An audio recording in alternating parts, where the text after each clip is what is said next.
but had some issues with how the majority wrote the decision. Rules in favor of the U.S. Supreme Court rules in favor of former President Donald Trump in his appeal of a Colorado ballot disqualification.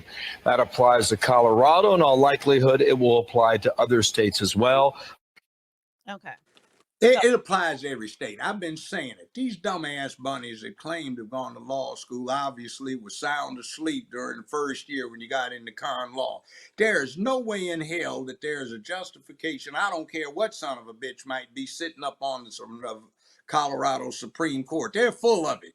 And I say this because there's nobody on that damn Supreme Court that's been in law as long as me or went to any better law school. Now, it's crazy.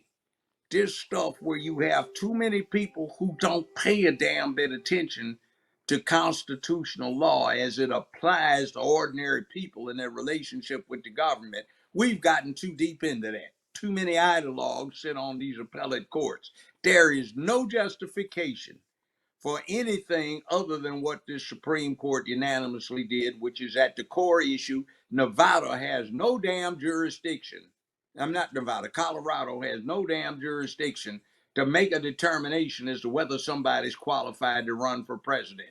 That is a matter of the Constitution of the United States of America. They do have some say so about who's eligible to run for U.S.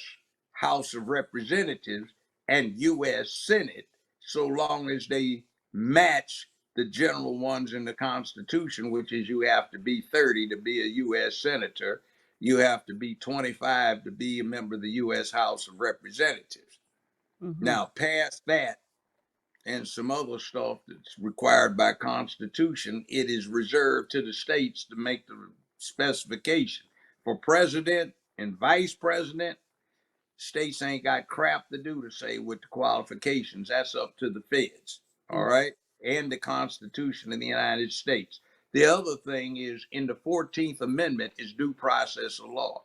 As they pointed out to these dumb knuckleheads representing Colorado and other states, insurrection is a federal crime. Has Donald Trump been formally charged, meaning has he been indicted? Because if he had a trial, no, not for insurrection. Has he had a trial before a jury of his peers? Has he had the opportunity to use the subpoena powers of a court to compel production of evidence and attendance of witnesses? Has he had a public and speedy trial before a jury? Has he had a verdict of guilty returned?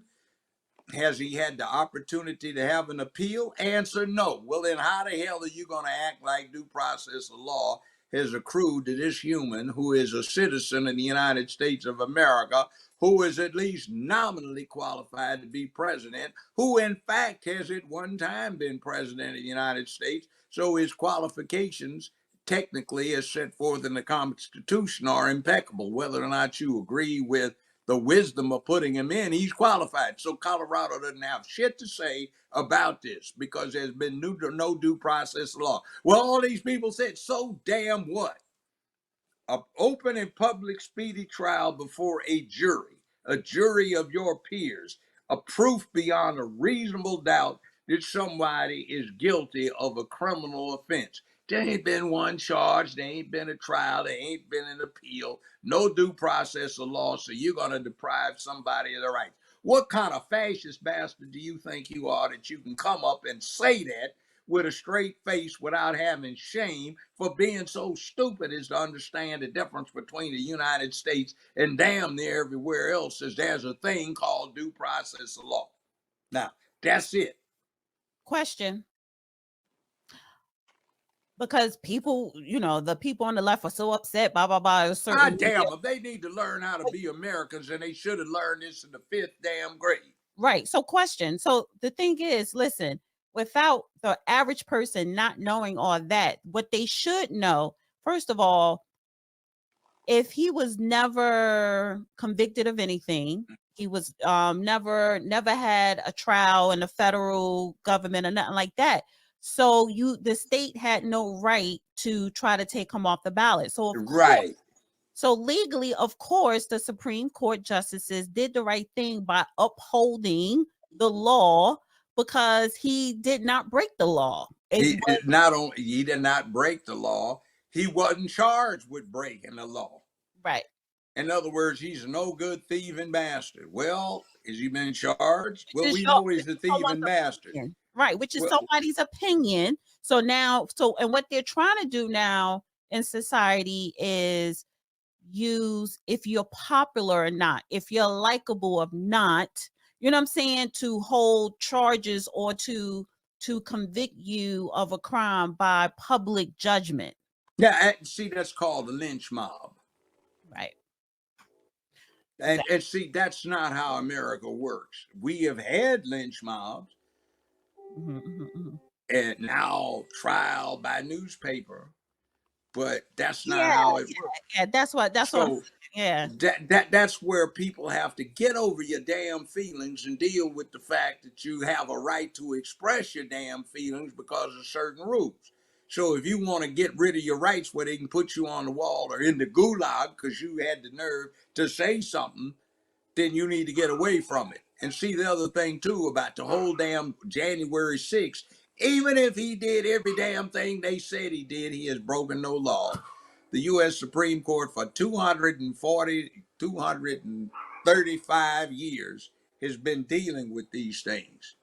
It is 2024 and the Constitution was ratified 789. That is 235 years ago. And every single decision that has come out says what Donald Trump did on relative to January 6th doesn't have a damn thing to do with a damn thing. Right. It's First Amendment free expression. As the president of the United States, as a matter of fact, what he was doing when he called on the vice president to not ratify the vote from the Electoral College comes under the Confidence in Elections Act of 1877, which says when there is demonstrated public mistrust in the outcome of an electoral process, the vice president shall not ratify the vote of the Electoral College, but shall instead call for the appointment of a confidence council, which shall consist of 5 members from the House, 5 members from the Senate, 5 members from the U.S. Supreme Court, with the Supreme Court Justice, Chief Justice, presiding over the affairs. They shall take at least 10 days to conduct an independent audit of the results, or as long thereafter as is reasonably necessary. That's what he was doing. So they indicted him for following the law, which is absolutely crazy. You get down in Florida, and he's supposed to have violated the thing with the Secrets Act, secret papers. Well, the case, if anybody is curious, is called U.S. Navy versus Egan, E-G-A-N, 1988. You have to read the concurring opinions, and if you read them, they say that the President of the United States of America, by Constitution of the United States, is chief diplomat, commander-in-chief. So whether it's a military problem or a diplomatic problem, since he is the chief of both the states, he has the absolute authority to classify or declassify any document he chooses to treat in either fashion, either partially or totally, by any means, by any manner, by any fashion he chooses, in part or totally. When you have a congressional act talking about the archivists have a right, no, that's Marbury versus Madison, 1803, which is how long? That's 221 years ago. It said an unconstitutional act of Congress does not have to be obeyed by a president of the United States. Madison was the president. Mr. Marbury was suing him because he did not comply with a congressional act. The United States Supreme Court said it didn't have to. It's unconstitutional. Same thing here, because that act by Congress attempts to intrude on the president's constitutional authority to classify or declassify as the chief diplomat under the Constitution and as commander-in-chief of the military under the Constitution. Cannot be done. So even if everything they claim in that indictment is true, ain't no big thing, ain't a crime. Same thing with what Fannie Mae did down in Georgia. When you read her 92-page indictment, that idiot, and I call her that because it's a goddamn embarrassment for the chief prosecutor in one of America's largest cities to be stupidly putting herself in a situation where she's got to take the Fifth Amendment, and was further illustration of rank stupidity by not taking it. So she incriminated herself. And by the way, she's not on trial for anything. This was an administrative motion to exclude the DA's office for Fulton County, which includes Atlanta for the most part. So does Cobb County, has a little triangle in it. Well, And that's all we had. But this fool incriminated herself into Georgia law violations, U.S. law violations, let alone the tax code violations she incriminated her dumb ass in. It is absolutely embarrassing.